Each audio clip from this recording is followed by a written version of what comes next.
Sortez, respirez, c'est le Quality Time. Et oui, le Quality Time avec Carole Dreyfus. Bonjour Carole. Bonjour Cathy. On est super content de vous recevoir. Vous êtes la directrice de l'événementiel de la Cinémathèque de Jérusalem. Exactement.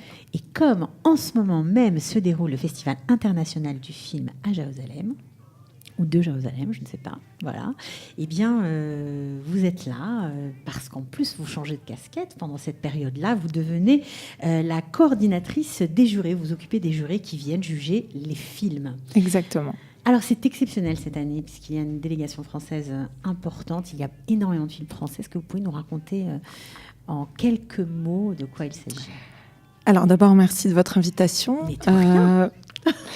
Le Festival du film de Jérusalem existe depuis 34 ans et tous les ans, en fait, il réunit, on va dire, la crème du cinéma, de l'industrie du cinéma israélienne. Et au fur et à mesure des années, il a pris de plus en plus de place sur la scène internationale. Et c'est vrai que cette année, la représentation française est assez impressionnante.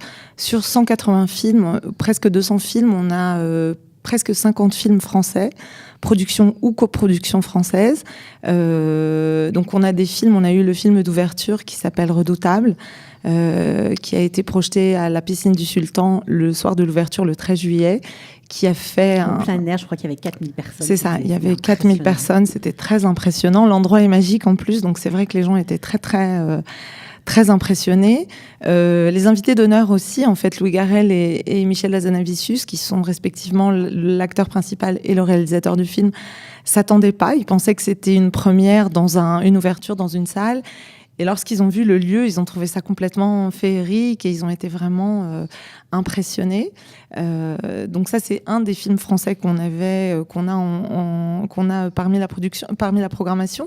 Mais on a aussi des films. On a un hommage à Jean-Pierre Melville.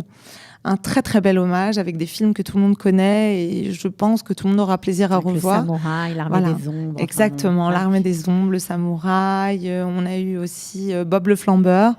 Et alors c'est très intéressant parce que les gens qui viennent voir ces films sont évidemment des cinéphiles, mais pas seulement des francophones. Il y a énormément d'Israéliens qui connaissent Jean-Pierre Melville, en fait. Est-ce que les films sont sous-titrés en hébreu ? Tous les films sont sous-titrés en hébreu. Quelle que soit la langue dans laquelle ils naissent, ils arrivent chez nous, on est obligé, c'est la loi du cinéma israélien, on est obligé de les sous-titrer en hébreu. Et pour beaucoup, ils sont aussi sous-titrés en anglais également.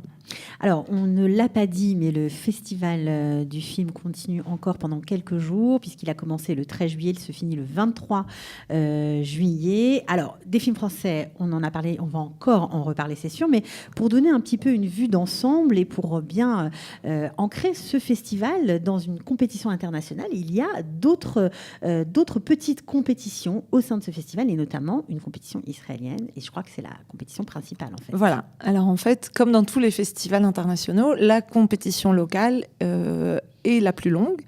C'est celle qui a le plus de films à son actif. Alors là, en l'occurrence, on parle de 12 films, 6 documentaires et 6 films de fiction qui ont été réalisés ces derniers temps en Israël et qui vont, en fait, cette compétition va, en fait, modeler l'image de ce qui va être à l'écran l'année prochaine en Israël. Elle est décisive pour les films que nous allons voir à l'écran, quoi. Exactement, elle est décisive pour l'année prochaine au cinéma israélien. Exactement. C'est le Cannes de Jérusalem. Voilà, c'est exactement ça.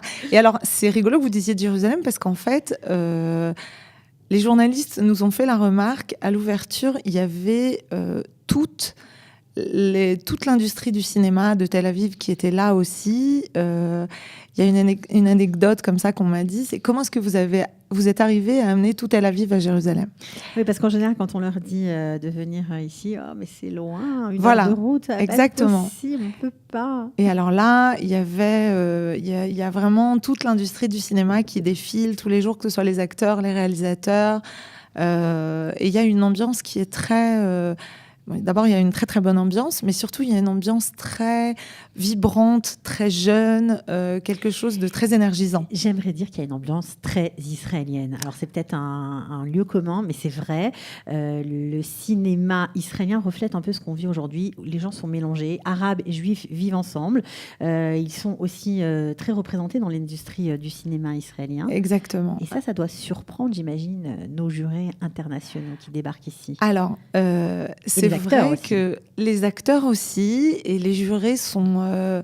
on m'a fait plusieurs fois la remarque cette semaine, là, ces derniers jours, en me disant que justement, c'était impressionnant. Non seulement on a des films qui ont été faits par des Arabes israéliens, mais que ce soit les acteurs, les réalisateurs, tout le monde est très... Il y a un vrai mélange. Il y a aussi les sujets Ashkenaz, Séfarades, qui sont quand même qui est quand même un des sujets qui, on va dire, qui fait partie de l'agenda du cinéma israélien. Et donc, c'est aussi présent dans les films.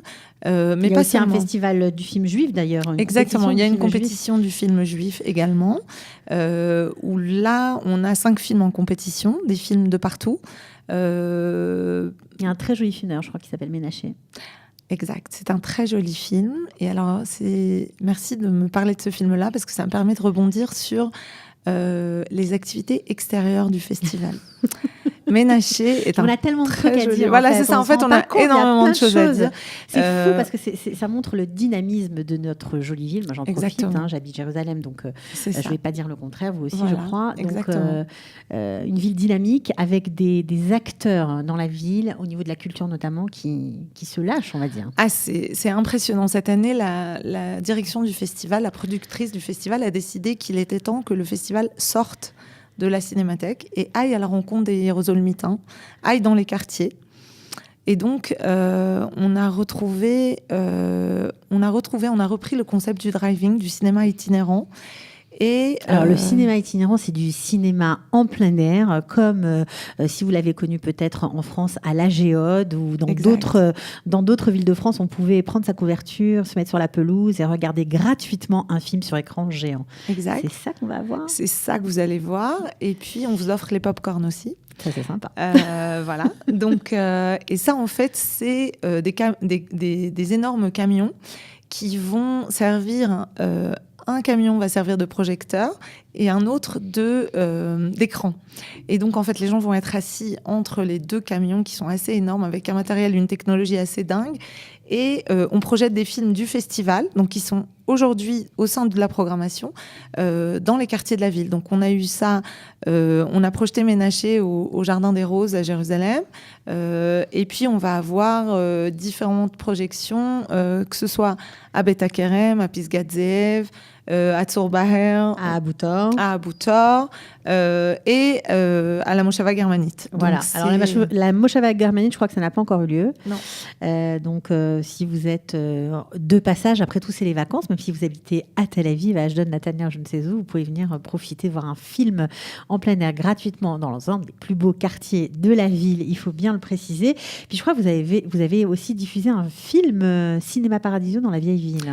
Alors, hormis ce drive-in, hormis ce concept de cinéma itinérant, on a décidé de transformer la ville en scène cinématographique. Et pour ça... Le prochain qui me dit qu'il n'y a rien qui se passe à Jérusalem, je vais me fâcher, c'est sûr que là...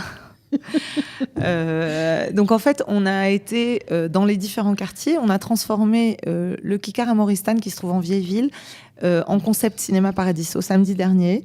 On a projeté le film sur grand écran et avec des poufs par terre, c'était très très beau. Ça c'était samedi dernier, mais on a aussi transformé pas mal de lieux du centre-ville de Jérusalem. Par exemple, le Kikar Safra, donc où se trouve la mairie, a été transformé en gare du Far West. Donc ça, c'est assez impressionnant. Alors quoi, avec le train qui siffle, etc. Exactement. Les gens attendent le tramway et par un effet d'image, le tramway se transforme en locomotive du Far West avec avec le sifflet, voilà, et le train qui entre en gare. Donc ça, c'est assez intéressant. Ça, c'est à Kikar Safra. À part ça, on a aussi transformé le Kikar Tzion en... Kikar Tzion, c'est la place qui se trouve en bas de l'artère Ben Yehuda. Voilà. On l'a transformé et en fait, le concept, c'est la science-fiction. Et donc, les enfants et les adultes, d'ailleurs, peuvent s'essayer à différentes machines. On a une machine à remonter le temps. C'est formidable. C'est impressionnant. C'est interactif, donc. Tout est interactif, tout est gratuit. Et ça a lieu du 16 au 23. D'accord, donc ce n'est pas terminé. Vous pouvez Non, encore en c'est profiter pas si terminé. vous avez raté. C'est gratuit et c'est de quelle heure à quelle heure? Ça débute à 17h. Et c'est jusqu'au bout de la nuit? Jusqu'au 23h. Voilà. C'est déjà pas mal. Voilà. C'est déjà pas mal. Et Voilà. à part ça, les installations sont présentes en journée, donc les gens peuvent regarder, regarder peuvent voir. exactement. On a aussi transformé le Kikar Ayar, qui est donc à côté de la synagogue italienne, en centre de magie. Et donc là, il y a des magiciens, les enfants. Alors c'est plutôt pour les enfants, mais c'est vrai que les adultes aussi Peuvent en profiter. Voilà, retrouvent leur âme d'enfant. Et là, c'est l'animation et la magie. Donc ça, c'est un autre concept. Et le soir, en soirée, sur le Binyan Klal et sur l'ancien Il y a aussi des Magibir, projections. voilà, il y a des projections géantes sur les immeubles. Alors, avant de revenir à une autre activité qui va se passer dans le quartier Nousrara, mais ça, on va en parler un petit peu plus tard, je voudrais revenir sur la compétition et surtout sur les jurés, parce que pendant le festival, vous vous occupez en fait des jurés. Vous les baladez un peu dans tout Israël, vous veillez à leur bien-être, on va dire ça comme ça, et puis vous parlez avec eux, parce que forcément, ils arrivent, ils débarquent dans un pays étranger qu'ils ne connaissent pas, et ils sont très curieux, j'imagine. Alors, non seulement ils sont très curieux, mais surtout, ils arrivent avec des préjugés positifs. Donc ça, c'est très, très agréable. C'est un peu ce que j'ai rencontré depuis 4 ans, en fait, depuis que je travaille dans le monde du cinéma. Les gens sont très ouverts au partenariat culturel. Et donc, on a des jurés qui viennent de partout. La compétition israélienne a 5 jurés. Qui viennent un peu partout. On a 2 Français, on a un producteur français qui est très connu, qui est très connu, qui a produit récemment Elle, le film Elle avec Isabelle Huppert. Voilà, il s'appelle Saïd Ben Saïd. Voilà. Qu'est-ce qu'il a pensé d'Israël? Alors c'est très intéressant parce qu'il est très proche. D'abord, il a vécu en Tunisie et donc il est très proche des pays. Il est très sensible au mélange en Israël. D'abord culinaire, parce que c'est vrai qu'au festival, on mange beaucoup. On mange beaucoup. Voilà, on se promène un peu dans les restaurants de la ville, qui nous accueillent d'ailleurs très très chaleureusement. Donc ça c'est la première chose. Mais c'est vrai que même au niveau de la production cinématographique, les mélanges sont impressionnants. Il y a les langues. On a un juré qui est hongrois. Donc, qui lui est un réalisateur et un écrivain. Mais je reviens sur Saïd Ben Saïd. Qu'est-ce qu'il a pensé des Israéliens? Bon, il connaît bien parce qu'il va bientôt produire le prochain film israélien. J'ai oublié le nom de l'auteur. Je veux dire une bêtise. Nadav Lapid, quelque chose exact, comme ça. Nadav Lapid, voilà. Donc, il connaît le cinéma israélien. Il connaît le cinéma israélien et il m'a dit, il y a 2 jours, ce serait vraiment incroyable de voir ce même festival en Tunisie. De voir la jeunesse tunisienne se mettre à faire des films. Ça leur attend encore un petit peu. Voilà. Mais il est ravi de tout ce qui a été, tout ce qu'il a. Bon, il a vu beaucoup de choses. Il a été en vieille ville. On s'est promené en vieille ville également. Le lendemain de l'ouverture, il y a eu un attentat. Et là, les jurés, ils étaient là depuis même pas 12 heures. Donc, ça a été un petit peu au petit déjeuner. On en a un peu parlé. Et ils ont posé énormément de questions. Et 2 jours après, on est parti en fait se promener, leur montrer un peu Israël, la mer Morte, la vieille ville. Ils ont, comme je vous dis, c'est des gens qui sont habitués au mélange. Et donc, c'est quelque chose de naturel. Ils trouvent ça génial, fantastique. J'ai une de mes jurées qui m'a dit je pourrais témoigner que c'est vraiment pas un pays d'apartheid. Ça fait plaisir à entendre. Donc ça fait très plaisir à entendre. Et puis surtout, c'est des gens qui sont là pour l'art, en fait. Et donc, c'est vraiment... Il y a pas vraiment de débat politique. Ça entre pas... C'est toujours présent, ou on va dire c'est sous-jacent. Mais ils sont pas là pour ça. Non, ils sont pas là pour ça. Et c'est vrai qu'on fait tout pour... on leur a expliqué la différence. On leur a dit qu'on était un festival israélien, un festival sioniste. Mais que les gens avaient le droit d'avoir leurs propres opinions au sein de ce sionisme-là. et que nous, on était pluralistes et que c'est ce qu'on revendiquait au sein du festival également. Ok, alors jolie programmation, on l'a dit, plusieurs compétitions israélienne, compétition de films juifs, aussi une compétition de l'esprit de la liberté. Alors qu'est-ce que c'est que cette compétition ? Alors qu'est-ce que c'est ? C'est une compétition en fait qui réunit des films internationaux qui ont pour sujet l'actualité, les choses brûlantes d'aujourd'hui, c'est-à-dire les migrants, c'est-à-dire les minorités. Des sujets de société brûlants. Des sujets, voilà, c'est un cinéma plutôt sociétal et qui vient d'un peu partout. On a un film portugais, on a un film mexicain. Parmi les sujets, voilà, le film portugais traite d'une fabrique de chaussures au Portugal. Ça peut paraître complètement dingue de faire un film là-dessus, et en fait c'est les conditions de travail, comment est-ce que les gens vivent, et surtout comment est-ce que la modernité fait face à ces usines-là. Et c'est un film qui aurait pu se passer n'importe où, et donc il a été fait par un réalisateur portugais, et voilà, c'est un peu les films qui mettent les patrons et les ouvriers les uns en face des autres. Voilà, donc ça c'est la compétition. Alors je crois que Clotilde Courreau a été invitée pour être jurée de cette présentation. Elle aime bien Israël, Clotilde Courreau ? Alors c'est très rigolo parce que Clotilde Courreau, d'abord elle a énormément d'amis israéliens. Donc elle connaît plein de gens, elle arrive avec toute une liste de restaurants qu'elle voulait faire. Et puis, alors tous les matins, elle va se promener. Elle marche pendant 2 heures dans Jérusalem, elle visite toute seule. Et elle est complètement sous le charme d'Israël. Ils sont vraiment... c'est la bonne période en même temps. Hein. Oui, il fait un peu chaud, mais voilà. Mais c'est quand même... Donc, la lumière est belle, on ne peut pas dire le contraire, ça c'est voilà. sûr. Et donc, donc Clotilde Courreau est là. Le reste des invités français de la délégation française est parti. Donc on avait... Michel Hazanavicius et Louis Garrel pour le film Le Redoutable. Louis Garrel était accompagné par Laetitia Casta, sa femme. Le père de Louis Garrel est aussi parmi nous. Il s'appelle Philippe Garrel, c'est un grand réalisateur français. Il y a 2 très jolis films d'ailleurs de lui qui sont présentés au festival. Exact. Alors ça c'était hier. Voilà, très beau, très joli film. Bon alors il y a une autre compétition dont on ne peut pas parler parce que ça se termine ce soir et que les jurés, on ne doit pas les influencer. C'est comme en politique. Ça s'appelle la compétition, on va dire Fribreski. Fribreski, exactement. Bon, on peut dire de quoi ça parle ou même pas? C'est une compétition internationale aussi, qui réunit 4 films.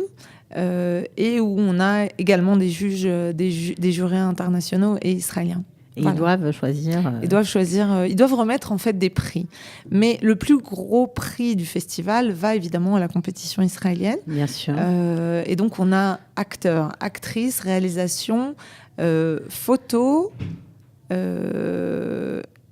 réalisateur. Voilà, on a 5 prix à remettre à la compétition israélienne. Et au sein de la compétition israélienne, au sein de la programmation israélienne, on a un prix documentaire et un prix fiction.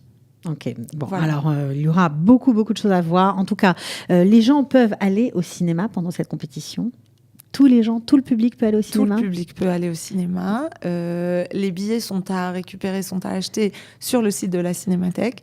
Il vaut mieux regarder avant sur le site parce que c'est vrai que le festival fait quand même les salles sont assez pleines, donc il vaut mieux regarder avant ce qui se passe. Mais oui, les billets sont en vente. Alors et puis on a parlé en début de cette interview du cinéma en plein air. Donc si vous voulez les adresses, les films qui sont encore regardables, eh bien vous pouvez vous connecter sur le site du festival du film. C'est le JFF On the Road. Vous allez à l'intérieur de cette rubrique-là et puis vous aurez le défilé roulant. Bon, vous comment vous sentez maintenant après ces quelques jours passés avec ces stars, ces gens passionnants? C'est une question qu'on me pose souvent. Et en fait, elle vient en général comme prélude à la question « Mais pourquoi est-ce que tu ne te prends pas des photos avec toutes les stars que tu rencontres ?»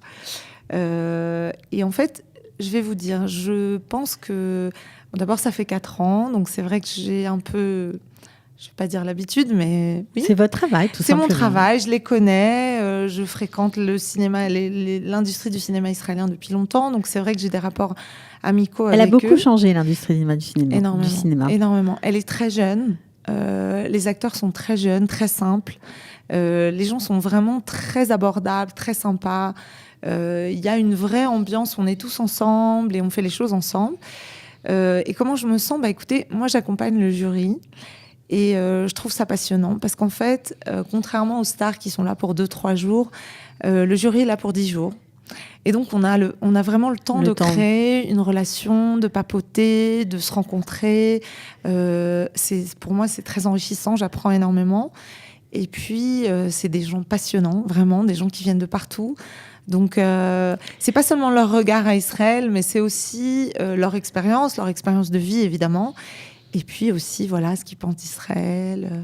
Ça fait chaud au cœur, c'est sûr. Ça fait très chaud au cœur. Et puis, vous sentez une responsabilité de ce côté-là ? Oui. Un peu, hein ? Oui. Quel a été votre plus joli souvenir cette semaine ? Parce que vous en avez fait plusieurs, des festivals, mais... Mon plus joli souvenir, c'est lorsque, pour l'instant, le même jour, mes 5 jurés ont tous dit un mot en hébreu dans la journée. C'était très, très mignon. J'ai trouvé ça adorable. C'était pour moi qu'ils l'ont fait. Et ils m'ont tous dit un mot en hébreu, chacun un mot différent. Et ça, c'était lorsqu'on était en pré-réunion, comme ça, délibération. C'était assez mignon. C'était touchant. Ils ont retenu, en fait, des phrases de la compétition, des petits mots, des petites expressions. Alors, par exemple, ils ont retenu Sababa. Ils me disent tout le temps Sababa. Mais Israël, Sababa. Voilà. Voilà. Bété Avon, évidemment, puisqu'au festival, on mange énormément. Et puis, quoi encore ? Ma rencontre, je pense, avec Saïd Ben Saïd. Ouais, c'est un homme exceptionnel. Exceptionnel. J'en ai parlé avec mon mari il n'y a pas longtemps et je lui ai dit c'est vraiment un mensch. C'est un terme qu'on n'emploie pas en général pour les non-juifs, mais j'ai vraiment ce sentiment-là. J'ai vraiment... C'est un Ben Adam. Voilà, c'est quelqu'un qui a une grande âme et je pense que de façon générale, les jurés sont des gens qui sont plus en retrait. C'est pas des acteurs pour la plupart, c'est des gens qui sont en backstage, c'est des réalisateurs, c'est des gens que le grand public ne connaît pas, ou en tout cas majoritairement, et c'est des gens qui ont un regard qui est différent, un regard qui est évidemment pas seulement esthétique, mais qui est aussi... la mise en scène, la photo, les prises de vue, des choses auxquelles moi, les choses que moi j'apprends au fur et à mesure. Et c'est très, très impressionnant de faire ça avec des gens au jour le jour. Vous assistez aux délibérations ? Oui. Ah, vous assistez à tout, donc c'est là que tout se dévoile, tout s'apprend, tout se joue. Formidable. Exactement. Écoutez, Carole, c'était hyper intéressant de vous avoir avec nous. On est ravis, vraiment. Je suis ravie. J'espère que vous reviendrez. Juste un petit mot pour finir, parce que j'ai promis de le faire. Donc, vous avez une autre.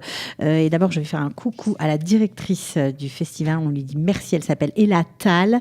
La productrice du festival. Et donc, elle a mis aussi en place, à côté de toutes ces activités parallèles aux compétitions, une activité, on va dire ça comme ça, à l'école Mousrara, voilà, où là, c'est un peu du cinéma expérimental, ce que vous m'avez expliqué hors antenne. Tout le monde peut y aller ? Alors, tout le monde peut y aller. Il y a des horaires, c'est en soirée.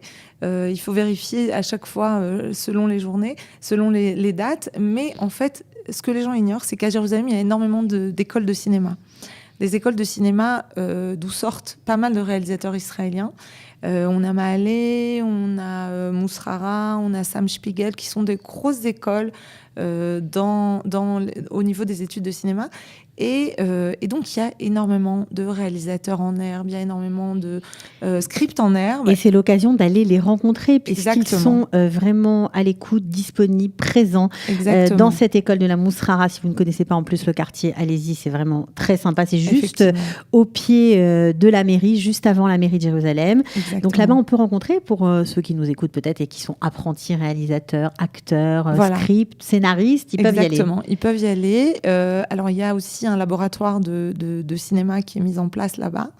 Et tous les soirs, ça finit en grande fête. Ah, voilà, il fallait commencer par ça. Voilà. Bon, si vous aimez le cinéma comme ça, mais vous aimez bien boire, vous pouvez aller là-bas et je crois que vous allez être bien accueillis. Merci Carole, vraiment c'était agréable de vous parler aujourd'hui. Alors on croise les doigts pour les films israéliens en compétition. Exactement. On leur souhaite bonne chance et puis on espère que l'année prochaine sera encore un grand cru. Merci beaucoup Cathy. De rien, ciao. Bye. Sortez, respirez.